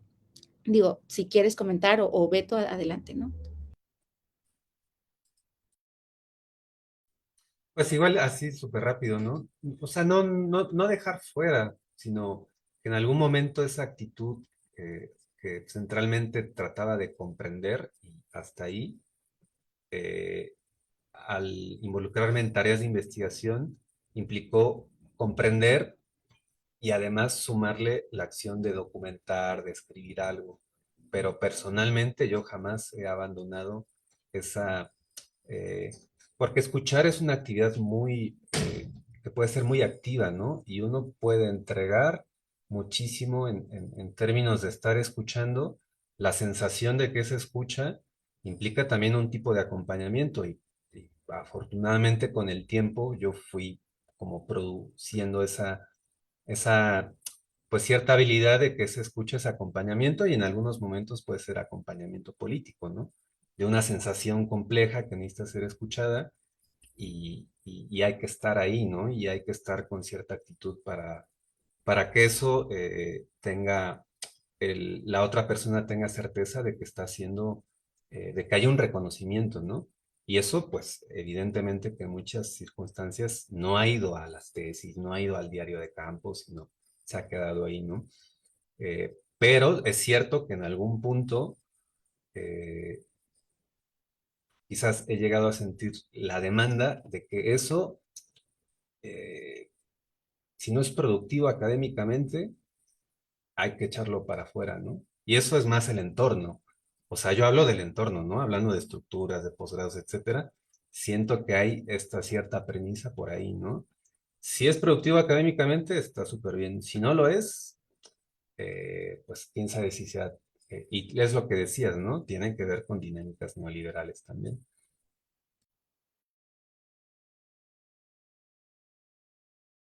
Muchas gracias, Beto. ¿Quieres continuar con? Sí, y ahorita me clavé con la referencia del texto de Belia porque sí, está muy interesante. Y entonces, fíjense, o sea, está bueno porque pues está haciendo preguntas que pues nosotros pues, de alguna manera también estamos tratando de rastrear acá. En una parte de ese texto dice una serie de preguntas. ¿Cómo nuestras posicionalidades raciales de género inciden en el proceso de investigación y cómo podemos impulsar los métodos de investigación activista para que rindan cuentas de los aspectos corpóreos de la realización de investigaciones en zonas de conflicto, contextos coloniales y o condiciones de terror y género racializado? ¿Cómo podemos producir etnografía feminista a través de la investigación activista en un contexto de subordinación y violencia contra las mujeres? Por último, ¿cómo afecta nuestra participación en las relaciones patriarcales como mujeres marcadas pero relativamente privilegiadas a la dinámica local, al conocimiento que producimos y a nuestras metodologías, ¿no? Entonces, son, creo, preguntas muy duras para la disciplina, y que creo que muchas veces estas preguntas solamente se responden a través de la reflexividad de cada experiencia de investigación en campo. Entonces, por eso a veces como que, digamos, eh, un curso sobre el tema de metodologías, pues es muy complejo nada más colocar artículos en lo abstracto, en términos metodológicos, para enseñar cómo se hace, porque estas reflexiones solo llegan a través de una praxis y de una reflexividad sobre lo que ya se hizo, ¿no? Entonces, me parece muy buena la propuesta esta que llaman antropología fugitiva, porque justamente quiere escapar tanto a las inercias de la investigación colonial y los modos, digamos, de investigador-investigado, subordinación, pero también escapar a lo que decía ella de la invisibilización del sujeto en términos o de cuando se asume lo colaborativo como revestimiento de la investigación social, por así decirlo, ¿no? Y eso está muy chévere, creo que es una buena ruta, es como una buena ruta para ir pensando formas en las que nuestras propias experiencias pueden abonar a una discusión muy concreta sobre esas experiencias de campo y nuestra posición, ¿no? Que es algo que también acá pusimos a discusión y que en esta sesión también se va a poner a discusión en torno a esas experiencias en el campo y de cómo el privilegio tiene unas potencialidades para generar lazos de colaboración con algunos actores, pero también depende de nuestra posición en los campos de poder, eh, de manera que en algunos nuestra voz es escuchada, nuestro cuerpo está ahí como hombres, con privilegios, etcétera, pero también juegan nuestros capitales políticos, ¿no? Nuestro capital cultural, cómo eso está involucrado en la producción de conocimiento, y si hay algunos campos, porque los hay, donde justamente esas violencias o esas condiciones por más de que tengamos ciertos privilegios, también puede ser que estemos, ¿cómo decirlo? Como que no tengamos las mismas condiciones. En un texto de etnografía de la violencia habla sobre el carácter del etnógrafo como sujeto desempoderado, es decir, como que hay unas ciertas violencias que incluso por más de que yo diga, yo soy el profesor tal, etcétera, pues esas posiciones en ese campo de poder en específico no operan de la misma manera que en otros campos, ¿no? Eso es algo interesante que justamente se está pensando aquí en relación con el cuerpo, con la racialización y con el género, ¿no? Eso me parece muy interesante y creo que aquí, por lo menos en el grupo, en las personas que hemos estado ahí vinculadas en el CAEL, pues tenemos historias que contar en torno a eso, porque al final de cuentas el trabajo de campo, donde desplegamos estas relaciones con la gente, trabajamos para la investigación, pero también para hacer otras muchas cosas, está constantemente atravesada por varios tipos de violencia, como los que aquí se señalaban en el texto, uno de ellos que tiene que ver con la violencia machista, ¿no? Que también habíamos señalado, y que yo creo que tampoco todavía tenemos suficientes elementos como para poner en evidencia esto en el campo de la academia formal. Otra vez volvemos a lo mismo, de que son cosas invisibilizadas que ahorita preguntaba Itzel, entonces, ¿por qué no las ponemos, no? Y que está esta razón de la economía política del conocimiento, que a lo mejor esa es la que nos inhibe que estas cosas sean valoradas en los cursos, en los seminarios o por la propia institución para hacer más publicaciones, más artículos que hablen sobre estos elementos, poniendo en escena lo que cada una hace, ¿no? Entonces, eso me resonó mucho estas preguntas de este texto que nos recomendó Belia, que sí tiene que ver en nuestros espacios periferizados y donde cada vez es menos, también hay que decirlo, la gente que va a hacer trabajo de campo, no solamente o sea, porque no quiere, sino por el asunto de la inseguridad en este país, ¿no? Entonces, como ustedes como compañeras, tal vez ahorita comentarán al respecto lo difícil también que implica, pues irse ustedes a hacer el trabajo de campo, estar vinculándose con vatos, ¿no? O en ciertas dinámicas muy difíciles en torno al trabajo de campo que no tenemos manuales para lidiar con ello y que también estamos constantemente imaginando qué hacer, ¿no? Y estos saberes que estamos produciendo a través de la práctica antropológica o de la práctica investigativa en campo, frente a estas violencias como de la inseguridad, violencias criminales, violencias machistas, que ponen en riesgo nuestras vidas, pero también las vidas de los colaboradores, por ejemplo, cuando recogemos testimonios sensibles acerca de un proceso, eso también, cómo lo trabajamos, cómo lo tratamos, cómo pensamos el riesgo de lo que implica hacer estos trabajos de investigación. Yo creo que esa es una beta que creo que en este texto justamente lo han discutido, pero que aquí igual también podemos ir abonando a eso, ¿no? Solamente pensé esas preguntas porque me llamó mucho la atención el texto. Eh, Eso por ahora.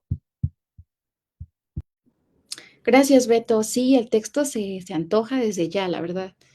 Y muchas gracias por compartirlo, Belia. Y bueno, justo lo que decías, y bueno, ya para ir como avanzando con la sesión, para ir también cerrando, pues quizá ya una última ronda, ¿no? Bueno, no última, pero sí una última pregunta que puedo lanzar sobre, pues esto que mencionabas, que es cómo en estas mismas relaciones de poder, quienes vamos a contextos de mucha violencia, como pues también estamos sujetos a estar desde una balanza del poder muy distinta, ¿no? Muy distinta a lo que convencionalmente se piensa como relaciones de poder, ¿no? O sea, quien investiga tiene el poder, sí, pero dentro de la investigación, dentro pues de este campo académico, ¿no? Pero fuera, en el campo, en el contexto, pues suceden otras dinámicas y fíjate que yo pensaba cuando pensaba en contexto violento, decía, pues claro, Beto, ¿no? Beto está como en un contexto que está por demás decir que es muy violento. Y sin embargo, cuando yo pienso mucho en mi trabajo de campo, pues yo no sé, Belia, cómo lo viví y demás, pero la gran mayoría de amigas a las que les pregunto, pues siempre hay una historia muy, muy dolorosa que contar de trabajo de campo y que ni siquiera es un contexto violento, ¿no? O sea, ni siquiera es que te digas, fui a tal lado donde sabemos que hay violencia, sino es esta violencia también más naturalizada, ¿no? Y ahorita que decías, no hay manuales pues no lo hay porque a lo mejor seguimos pensando en estas relaciones convencionales de poder y que muchas veces se han escrito desde personas privilegiadas haciendo trabajo de campo, pero nosotros aquí, o sea, tenemos privilegios muy cortados, o sea, muy, ¿no? O sea, no somos europeos haciendo, y lo digo porque sí, de pronto a veces siento yo, ¿verdad? Es mi percepción, que los manuales de metodología, de pronto es como si siguiera viendo a Malinowski ahí haciendo etnografía o sea, y no es así, ¿no? Y bueno, en este caso ya solo quisiera como plantear, pues, qué tensiones se enfrentan en contextos en los que suponemos hay violencia pues, hacia nosotras y nosotros, ¿no? Y esa violencia, pues, puede ser asumida desde diferentes posiciones. Y con esto me refiero a que, por ejemplo, yo al ser mujer, pues aunque no vaya a un contexto de violencia criminal, por ejemplo, pues yo sí tengo miedo, ¿no? O sea, y he llegado a sentir muchísima tensión con colaboradores hombres, al punto de que yo ya he dicho incluso en otras sesiones, yo no estoy colaborando con hombres actualmente, yo trato de ser muy cuidadosa de colaborar solo con mujeres, e incluso yo ya casi no leo a teóricos hombres, estoy leyendo teóricas mujeres. Mi tesis fue escrito desde un genérico femenino. Me gusta que se refieran a mí en femenino. Y hay un posicionamiento político detrás, pero también hay una propia historia de vida que ya he mencionado antes, ¿no? Que tiene que ver con que, no sé, yo lo voy a decir y es muy fuerte, pero a veces cuando llegas a trabajo de campo, sucede que quien tiene desde la figura directiva hasta un líder comunitario que es muy machista y que puede condicionar muchas veces el acceso a esas colaboraciones, pues porque quiere algo a cambio, o sea, y algo que tiene que ver con tu cuerpo, que tiene que ver, no sé cómo funciona con los hombres, pero a lo que nosotras estamos expuestas, pues es esa violencia hacia nuestro cuerpo, ¿no? Y bueno, eso es muy fuerte y a lo mejor ni siquiera venga al caso, pero yo recuerdo que una vez planteándolo en una clase de metodología, alguien dijo, eso no viene al caso, o sea, no viene al caso el acoso sexual, no, eso no viene al caso. Y yo me quedé muy impactada porque dije, pues claro que viene al caso, porque, o sea, claro que impacta en el conocimiento que estoy generando, claro que impacta en la investigación que estoy haciendo, pero claro que hay una visión muy masculinizada de quién es un investigador en campo, ¿no? Y lo digo en masculino, porque si las mujeres, o sea, y además las mujeres tenemos haciendo investigaciones muy poco.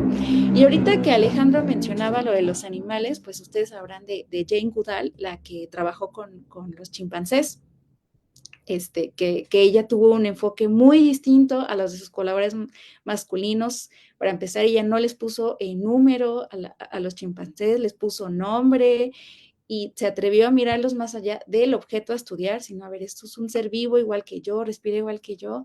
Y por ejemplo, siento que ese tipo de matices, desde nuestra mirada femenina, desde mi percepción, los invisibilizamos mucho porque seguimos trayendo ese ente genérico que investiga. Y pues no es cierto, o sea, ustedes hacen una investigación distinta.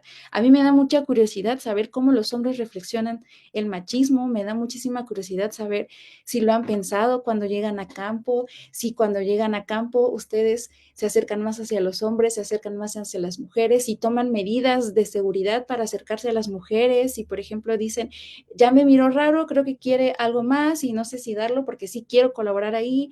O sea, estoy diciendo cosas que son muy íntimas, pero que precisamente que las mujeres decimos, pues es que esto solo me pasó a mí y esto no puede ser un problema. No, claro que es un problema, ¿no? Y es un problema en un país feminicida. Hay que decirlo así. O sea, no estamos o sea, no me estoy inventando la violencia. Estamos en un país feminicida Entonces, no sé, por ejemplo, yo tengo curiosidad porque he escuchado a muchas mujeres, me he escuchado a mí y he escuchado también cómo la academia invisibiliza esta problemática, ¿no? Honestamente, no hay medidas, ¿no?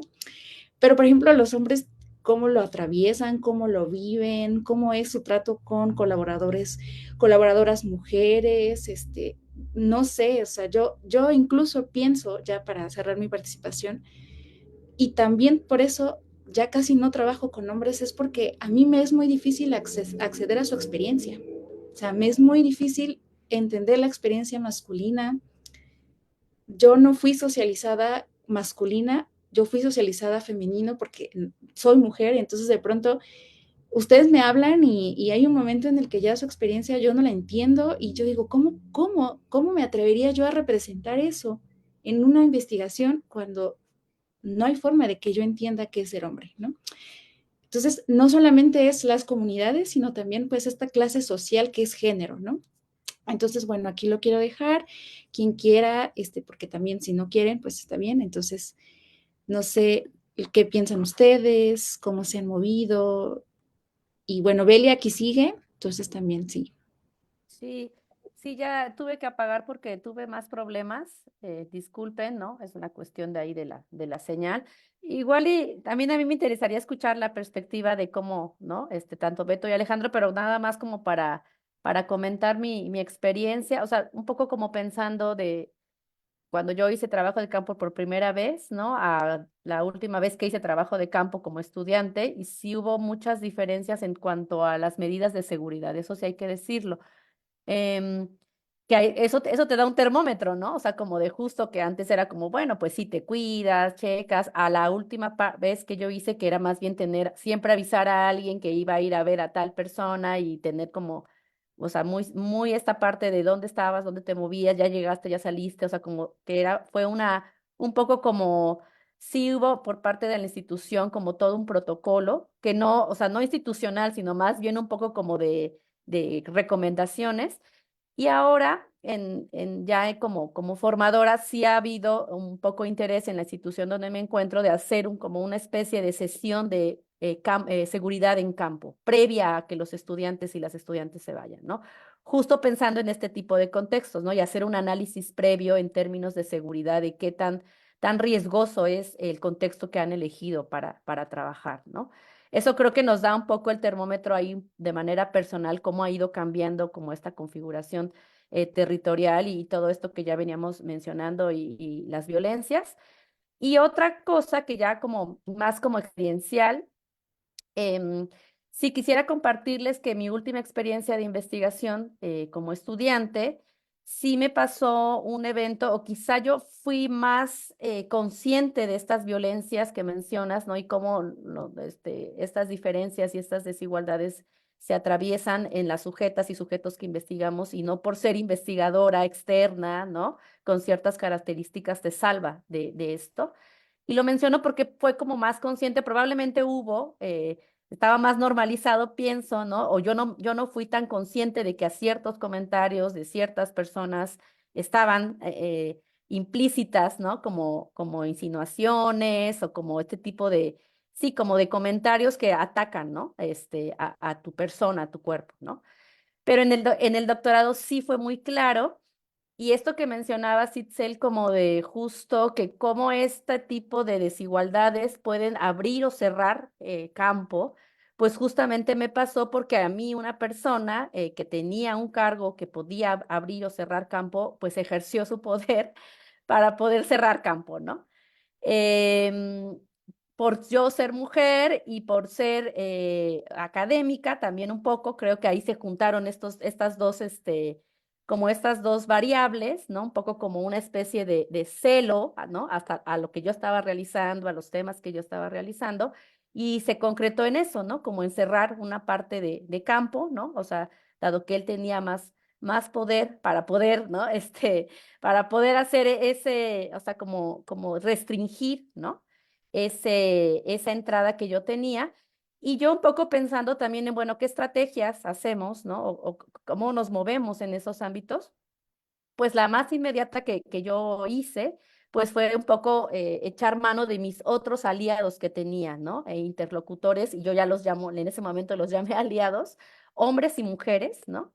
Que me permitieran justo antes de haber tenido esa experiencia de cerrar, porque fue cerrar una puerta, ¿no? Digamos, poder echar mano de esas otras redes para poder terminar como mi plan de trabajo, ¿no?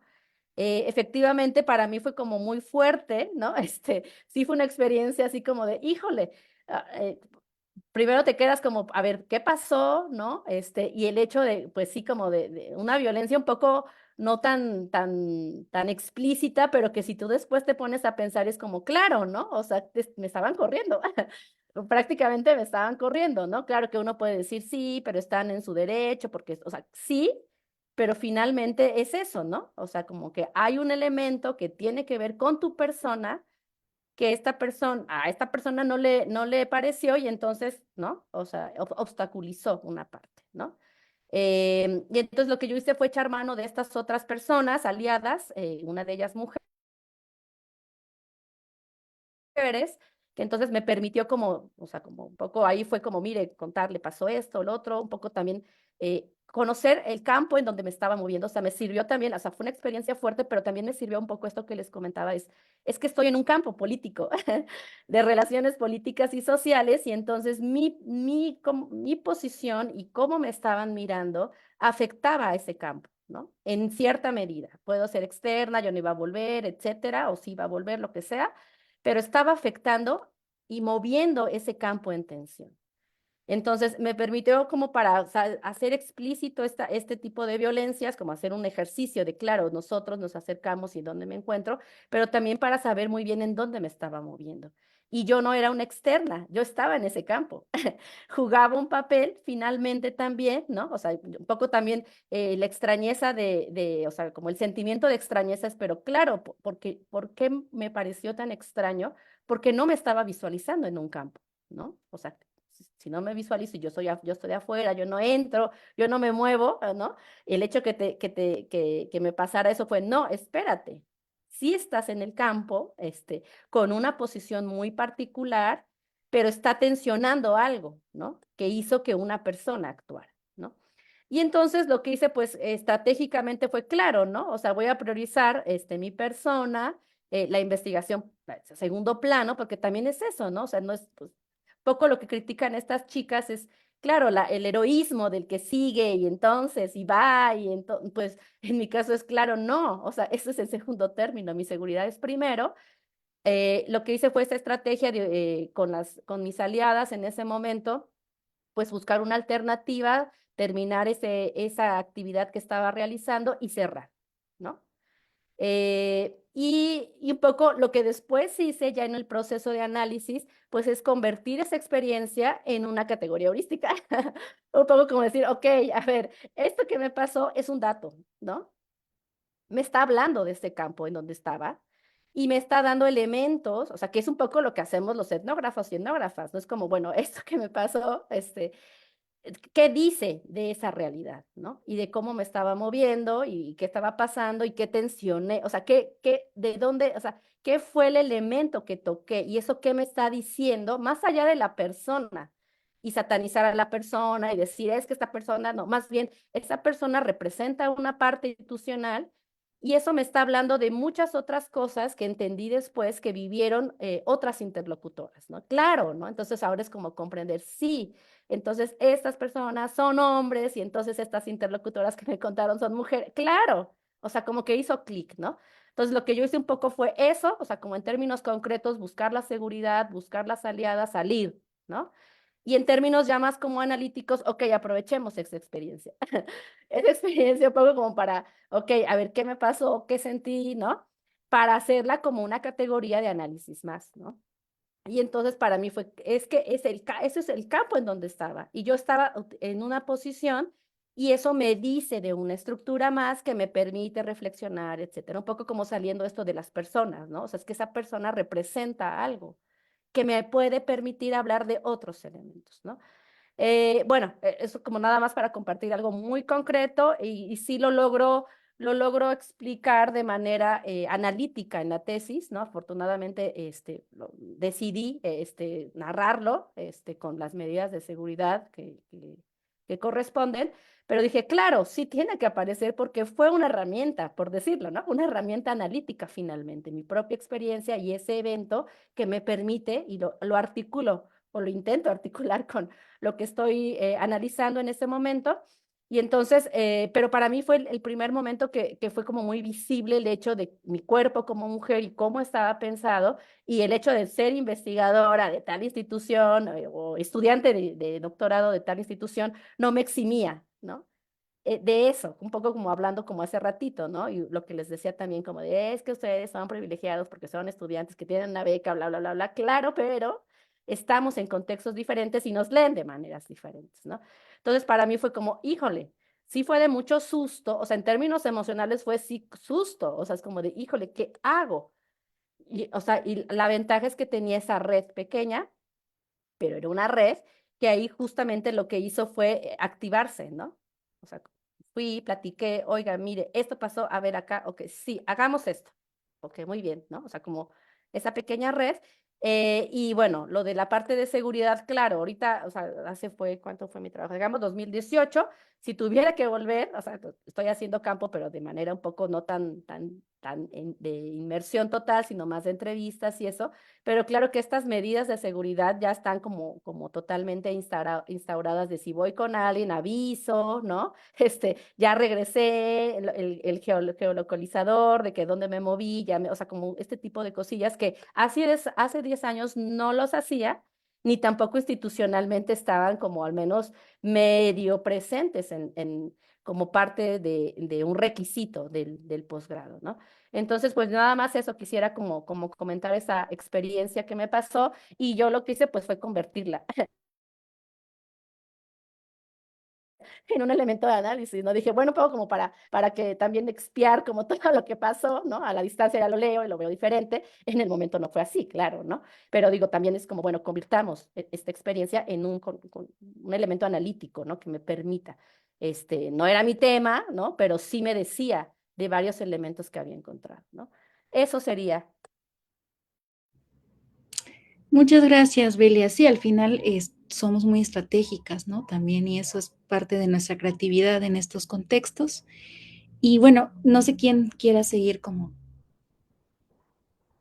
Igual, igual y sí, sí, a mí me parece igual bien interesante esto de los efectos de las violencias patriarcales en nosotras y en nosotros, porque creo que todos los campos implican algo de ello, sobre todo en campos, en casos de campo con sectores muy masculinizados, y como en el caso del magisterio, por ejemplo, que en el caso del magisterio me ha pasado mucho, a pesar de que algunos decimos que la magisteria, ¿no? Por el término de que son más maestros en el país, etcétera, como dicen la banda de los tres, pero en el caso de trabajo con maestros, estas cosas son muy evidentes y las he visto varias veces.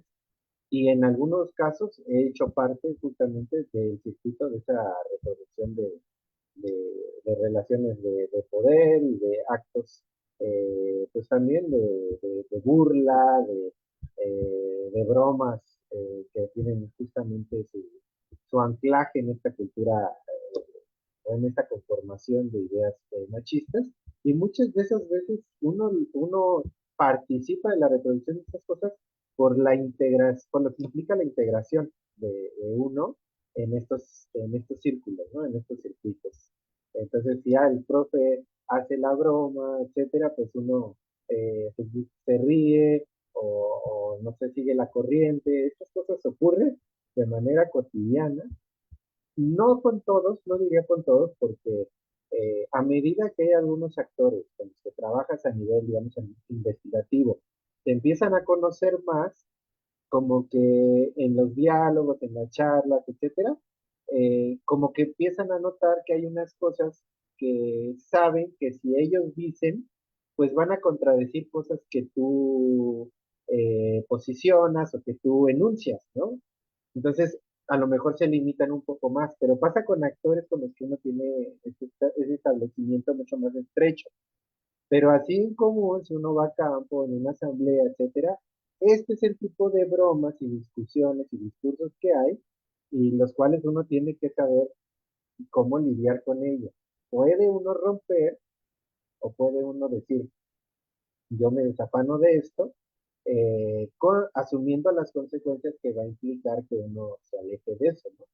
Entonces, por ejemplo, yo ya después, en un campo ya un poco más extenso, yo ya me apartaba de condiciones, por ejemplo, de fiesta en términos de alcohol, porque eso ya se prestaba para o generar otras discusiones y otras expresiones que a lo mejor yo sabía que no me iba a sentir cómodo, que no iba a estar bueno estar ahí, etcétera, a pesar de que ya había una idea de que, pues este compañero pues está aquí, etcétera, pero de fondo no hay esa reflexión de parte de ellos ni espacios para abrir estas discusiones con ellos acerca de cómo están operando esos procesos, ¿no? Entonces, algo sobre eso, ahorita aquí también estaba viendo que se toca en el texto que compartió Delia, nuevamente para referirlo, pero ahí en ese texto desde la perspectiva de las compañeras que quieren hacer este trabajo, pero sí, en el caso de como hombres, como varones haciendo este trabajo, sí, sin duda los hay, y uno tiene que saber cuándo, y como que hacerse a un lado, ¿no? De estas dinámicas, pero está difícil, ¿eh? O sea, no es una cuestión sencilla y creo que deberíamos hablar más en términos metodológicos, en plan metodológico, de cómo poderse escapar de esta situación. Porque uno podría pensar, por ejemplo, lo que platicó Belia, eso también le ocurrió, algo muy parecido le ocurrió a una compañera en Cherán, acerca como de estos actores, de estos porteros en el sentido de Ferrandis en este libro que está en etnografía contemporánea, en torno a de que alguien puede cerrar las puertas o abrirlas del campo y que muchas veces como es una relación de poder, entonces cuando son antropólogas mujeres, investigadoras mujeres, pues está este juego porque él tiene esta carta, ¿no? La puede echar a andar. Y con los vatos no pasa igual, obviamente, es una diferencia muy interesante en torno a los efectos de estas violencias patriarcales, pero también hay un juego de poder muy interesante en torno a lo que nosotros representamos en términos de poder para estos actores. Eso también es interesante, no en clave de que van a sacar algo eh, y de que hay estas prácticas de acoso, etcétera, sino que más bien a veces servimos para legitimar a ese actor que puede abrir o cerrar las puertas del campo. Es decir, miren, él está conmigo, si yo le digo que ponga esto en la investigación, lo va a poner, ¿no? O si yo le digo que hable con tal, pues va a hablar con tal. O sea, tienen ese poder y esa legitimidad que usan a través de nosotros, y dentro de la comunidad, pues dicen, mira, ellos siempre van con él porque es el que sabe, pero en realidad es parte de esta especie de porteros, ¿no? Que usan ese poder a su favor y que está bastante gacho, yo no sé cómo zafar esa discusión, la verdad. Y en el caso de lo que hizo Belia, pues me parece muy, muy bueno, ¿no? Porque al final de cuentas había esa cuestión de acoso, de violencias sutiles que estaban en juego y que obviamente no iban, o sea, la forma en la que actúan estos grupos es porque reconocen que tienen estos poderes, ¿no? Y estas posiciones. Por eso decíamos otra vez, si hay un privilegio de nosotros como investigadores, como decía Bella, pero en estos campos específicos de poder hay una vulnerabilidad que sí no se trata y que a veces algunos otros sectores invisibilizan y que sería bueno también que nosotros pongamos eso que ver. Gracias, Beto. Solo quiero destacar de lo que mencionas, esta parte que me suena mucho a un texto que no recuerdo ahorita, pero que, o sea, es que ahorita que te escuchaba decías, bueno, a los hombres no se nos pide, pues claro, el cuerpo como pudiera ser a las mujeres, pero de pronto decía, pero claro, o sea, si quieres ser parte de este grupo y realmente colaborar y realmente, o sea, porque es muy entrañable la conexión, pero si este grupo de pronto puede ser muy machista, sea, pueden exigir también esa lealtad, ¿no? O sea, está muy loco porque al final el pacto patriarcal existe y ahí está, ¿no? Y en ese sentido, pues es también interesante porque hasta qué punto estás, o sea, realmente puede ser parte de estas dinámicas, ¿no? Que es un poco lo que nos pasa a las chicas que queremos colaborar con grupos que tenemos pisos políticos en común, pero te encuentras con esto y que tiende a ser muy minimizado, ¿no? Y que la forma en que Belia lo sorteó me parece magistral, de pues ya está una categoría, porque justo es algo que no se nombra. O sea, yo también muchísimas, creo que todas mis amigas de la academia han pasado por este portero machista, pero no se nombra, o sea, no se le asigna como una categoría que fue decisiva para con quiénes colaboramos y cómo impacta en la generación de conocimiento, ¿no? Bueno, gracias a Belia y a Beto, y pues Alejandro, no sé. Pues, o sea, yo creo que lo que nos preguntas, Itzel, eh, salta a la vista porque es una pregunta que en lo general está ausente, me parece, ¿no? Como, o sea, tanto para, bueno, hablaré por mí, ¿no? O sea, existe muy poca reflexión sobre qué implica tener conciencia que se habita, se porta un cuerpo masculino y esto cómo, qué implicaciones tiene en campo, ¿no? En lo general y así, desde este lugar de poca reflexión que yo te compartiría, diría que quizás para mí lo que ha posibilitado o algo de lo que más bien no ha tenido mayor preocupación tiene que ver con la posibilidad de desplazarse por el espacio público, sin en lo general estar como, pues sí, con esa inquietud que a mí me ha tocado escuchar en otros espacios, que es permanente pues en las compañeras, ¿no? Eh, no solo en términos de la actividad de investigar, sino en general, como el cotidiano, como la condición permanente, pues en América Latina y particularmente en México. Y en mi caso, pues no, también tendría que darle un poco más de lugar, pero me parece que en lo general no he dependido como para acceder a campo de como participar, como entrar en estos candados de cultura patriarcal y en la que hay que habitarlo y si no te puedes cerrar o posibilitar otros espacios.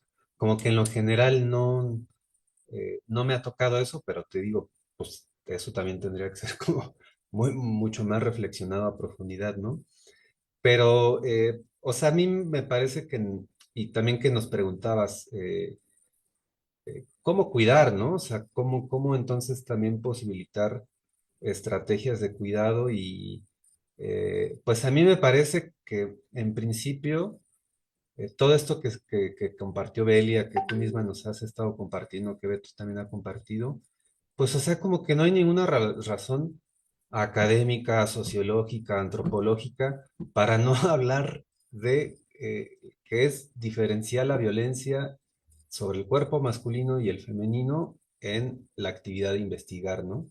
Y eso tiene implicaciones muy profundas porque implica, y por lo que estamos escuchando, pues que hay que diseñar estrategias, hay que sortear el trabajo de campo de otra forma. Y eso, o sea, si nos limitamos a ese marco académico, pues no existe ninguna razón, ¿no? Para no hablar de eso. Y me parece que, pues, es profundo y es reflejo de muchísimas circunstancias. Y yo creo que también es pertinente decir que, bueno, o sea, la antropología educativa en México, pues, o sea, nuestras, hay muchas grandes referentes que son mujeres, hay muchas compañeras, los posgrados están habitados por compañeras, y entonces allá hay como una historia que tú ahorita nos compartes, nos invitas a ver, pues que en lo general no está, o sea, no hay un texto, ¿no? Por ejemplo, de orientación etnográfica, antropológica, que hable de estas dimensiones, y me parece que no se agota en esa dimensión porque es profundamente política, a mi entender, Eh, pero sí una cosa interesante, creo yo, es que estas historias pues tengan lugar académicamente y en textos y que estos textos sean herramientas pues de formación y yo creo que afortunadamente hay hay ciertas fisuras ya abiertas y que pues hay que aprovechar la coyuntura de quién se va a oponer a que se hable de esto, si está como eh, acuerpado políticamente pues por todos y pues que se abra, ¿no? O sea, se abra el espacio de reflexión que seguramente está en algunos espacios de compañeras, pero pues que es pertinente, ¿no? Que brinque a todos y, y bueno, o sea, sumarle esa dimensión pues a lo que hacemos pues todos, ¿no? Porque pues, o sea, me parece que la dimensión de cuidado pues tiene que ser compartida en lo general, ¿no? Muchas gracias, Alejandro, por lo que nos comentas. Y bueno, pues sí coincido totalmente en que es un tema que no debería ser marginal, ¿no? Porque nos atraviesa, pues, a ¿qué será? La mitad de investigadores, más de la mitad. O sea, las ciencias sociales tienen muchas mujeres y que pues es, o sea, realmente las mujeres venimos haciendo investigación social desde hace muy poco en comparación con los hombres, ¿no? Entonces también eso es interesante. Pero bueno, pues muchas gracias. En Facebook también muchas gracias por estar acompañándonos a las personas que nos siguen. Muchas gracias. No sé si alguien quisiera hacer una última reflexión o comentario. Si no, aquí cerraríamos esta sesión con mucho más preguntas de las que iniciamos y eso es enriquecedor y nos encanta porque por eso somos investigadoras.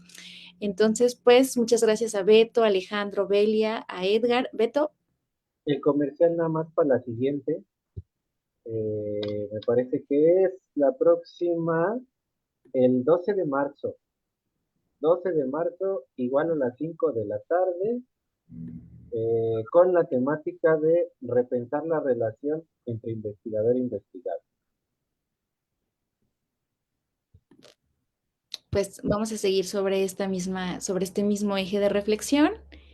Y pues les invitamos y ahí estaremos promocionándonos, difundiendo y les invitamos también a apoyarnos en la difusión y a estar aquí con nosotras en una sesión más. Muchas gracias y pues creo que aquí cerramos, ¿verdad? Pues que tengan una excelente noche, me dio mucho gusto verles. Cuídense, adiós. Gracias. Saludos, gracias.